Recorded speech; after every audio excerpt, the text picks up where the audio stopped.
Thanks for tuning in to the KRVN Sports Podcast page, your home for all of the local broadcasts produced by KRVN Sports. This page and the playback is brought to you by Hoegemeyer Hybrids, raising the bar on yield performance. For comments with Coach Cook, I'm Jason Jorgensen. The Husker volleyball team continues on. They had a white-knuckle ride last Friday night at home, winning that top 10 matchup against Purdue in 5, a match in which they actually had a match point against them. They found a way to get it done. This week I talked to Coach Cook, and he says he was glad to see the Huskers find a way. That's exactly what we got to do. We talk about just winning by 2 points. We got to be 2 points better, and that was a great example of it. And we made a couple plays at the end there and to win it, and that's Big Ten volleyball. You got to be willing to play your best and win those close games, and it's every week like that in the Big Ten. What were you telling your team down the stretch of that one? That's kind of what I was thinking about watching that thing develop with the late timeouts and the high drama. I don't remember. Well, it worked. just trying to create belief. Create belief that we can do this and hang in there and make adjustments. And which, we were making adjustments, but some of them weren't working. And just got to hang in there and weather it out. Nice story this week on Harper Murray. I'm sure you have to like how she has improved as a player, and especially how she's taken advantage of this second chance.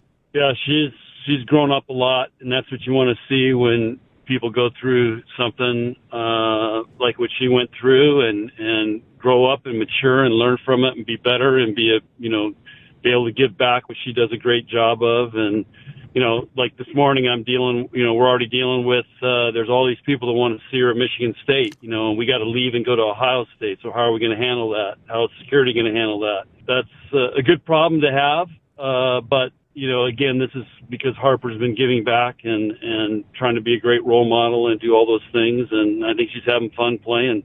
If people don't know, how do these trips kind of work for you? Because you're traveling and then you're playing one day, traveling, and then playing the next. I got to imagine this is pretty tight on the schedule and everything. This is very tight. In fact, there's actually a rule of 21 hours, and we're right at it.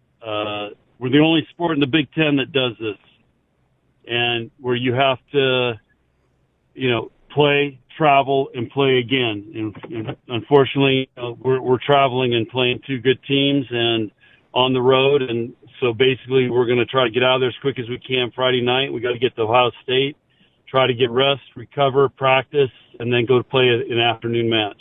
So this is about as tough as it gets. I know it would make for a longer trip, but would you like to have an off day if it were up to you?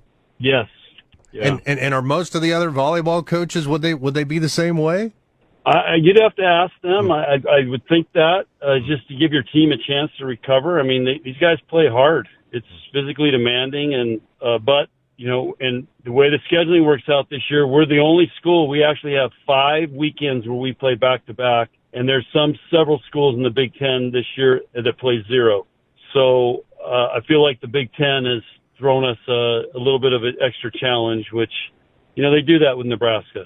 Absolutely. We've seen that before. Well, I guess a good thing for you is you've got a lot of depth, and that depth has already been tested. Right, and that's why I've been talking all year about it. We got to be able to play players and tap into that depth we have.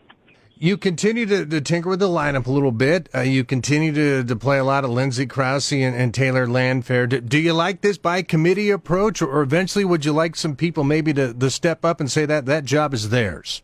It's a great question. It's nice to have a stable lineup, but it's kind of it's hard to do that throughout the year because there's going to be challenges, and some nights people aren't going to be able to play. But if you don't have depth, then you have no choice. You just play them. We have depth, so that gives us a choice, and so it makes it a little harder probably on the players, but. The best players play, and you got to perform. As we tell them, you're renting that starting spot, and you got to pay your rent.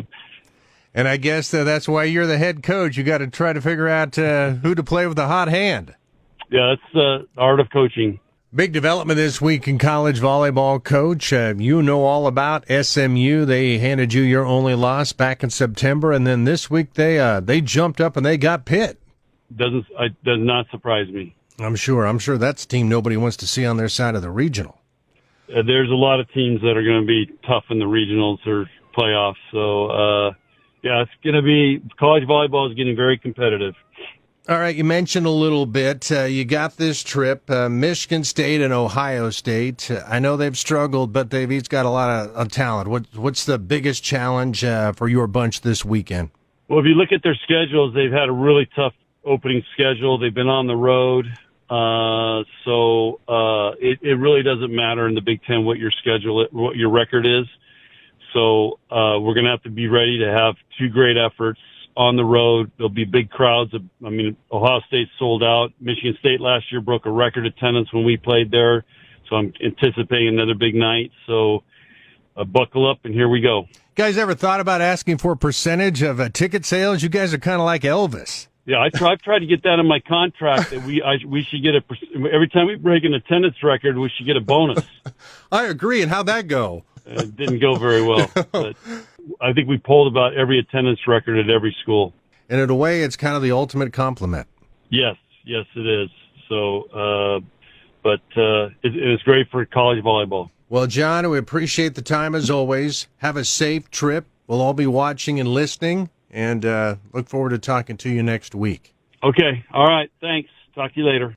That was head coach John Cook. So Nebraska now 16-1 on the year at the top of the Big Ten standings, but third-ranked Penn State right there with Nebraska with an identical record. Huskers on the road this weekend at Michigan State and Ohio State. For comments with Coach Cook, I'm Jason Jorgensen.